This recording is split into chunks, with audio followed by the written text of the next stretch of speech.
अस्सलाम वालेकुम। इस वीडियो में हम अपने पेशेंट का स्कोर कैलकुलेट करेंगे, मॉडिफाइड ऑर्डिनेंस स्कोर। इसमें हम 17 साइट्स को असेस करते हैं, जिसमें fingers, hands, forearm, upper arm, face, chest, abdomen, thigh, legs और फीट।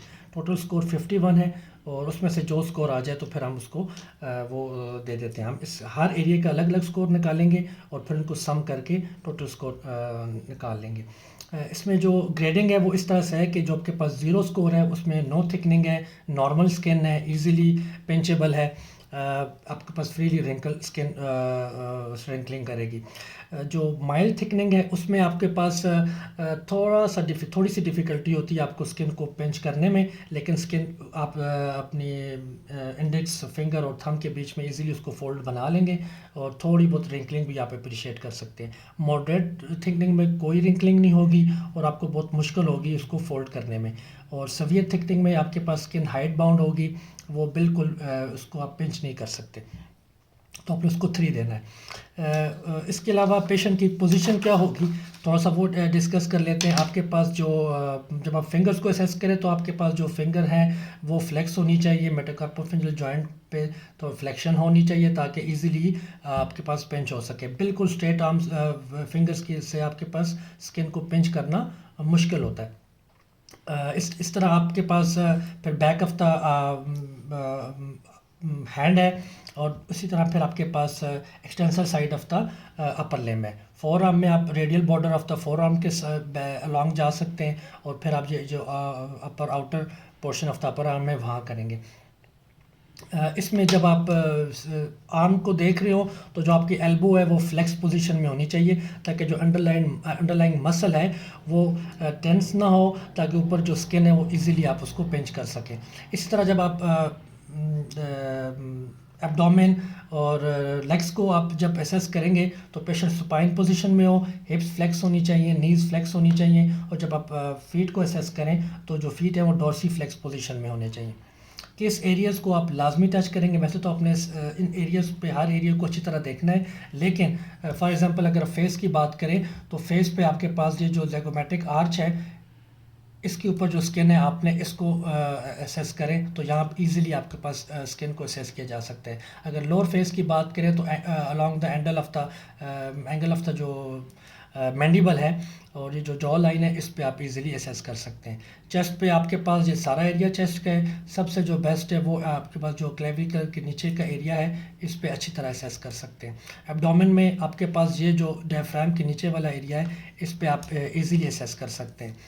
जो आर्म का एरिया उसमें आपके पास ये slightly above the elbow joint, यहाँ स्किन थोड़ी सी रिलैक्स होती है, मसल मास नीचे कम होता है, तो जब ये फ्लेक्स होगी एल्बो तो यहाँ इजीली आप असेस कर सकते हैं। थाइस का आपके पास इंटीरियर साइड और ये जो सबसे बेस्ट एरिया है वो आपके पास ये इसी तरह नीचे से ऊपर का जो एरिया ये सबसे बेस्ट है। जो लेग्स पे आप जो टिबिया है इसके ऊपर और इंटीरियर टिबियल जो बॉर्डर है उसके राइट लेफ्ट आप इजीली असेस कर सकते हैं।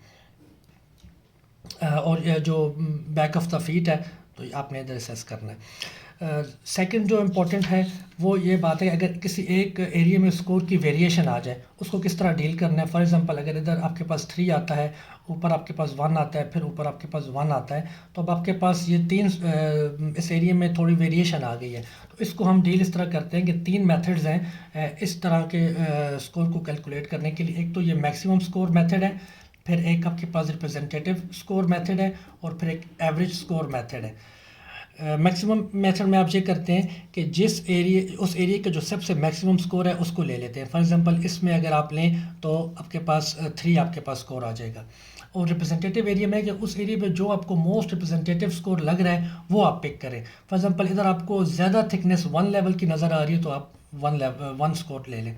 और एवरेज जो मोस्ट कॉमन है और ज़्यादा एग्जामिनर यही यूज़ करते हैं वो जो मोस्ट रिलायबल भी है, उसमें आपने ये करना है कि जो उस तमाम का एरिया का जो एवरेज स्कोर बने उसको ले लें, तो इसमें आपके पास तकरीबन 2 स्कोर बनता है। तो अगर मैक्सिमम के हिसाब से करें तो 3 बनता है, अगर रिप्रेजेंटेटिव के हिसाब से करें तो 1 बनता है, और अगर एवरेज लें तो हमारे पास 2 बनता है। तो ये बहुत रियल है एक्चुअल सिचुएशन के, तो मोस्टली इसी को ही मेथड को अप्लाई किया जाता है।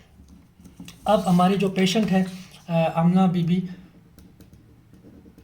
इसके जो हम स्कोर लें तो अपने पास जो उसकी ये जो फिंगर्स हैं उस पे 2 स्कोर आ रहा है और बाकी सब पे 1 1 आ रहा है। फेस पे भी 1 है और आपके पास इंटीरियर चेस्ट भी है, एब्डोमेन 0 है और इसके पास आपके पास थाइस, बायलेटरल और साथ फीट पे 2 है। तो ये तकरीबन 20 स्कोर बनता है इसका। और बाकी आप जब जिस डेट पे एग्जामिनेशन कर रहे हो वो आप डेट लाजमी लिखें। डॉक्टर जो है अपना साइन और सिग्नेचर और साथ नाम लिख के और ये फिर पेशेंट के रिकॉर्ड में रख लें। दोबारा जब भी आप फर्दर असेस करेंगे पेशेंट को तो प्रीवियस रिकॉर्ड से आप मैच करके देख सकते हैं इधर जो डिजीज़ है स्टेटिक है, प्रोग्रेस कर रही है या रिग्रेस कर रही है। ओके जी, थैंक यू।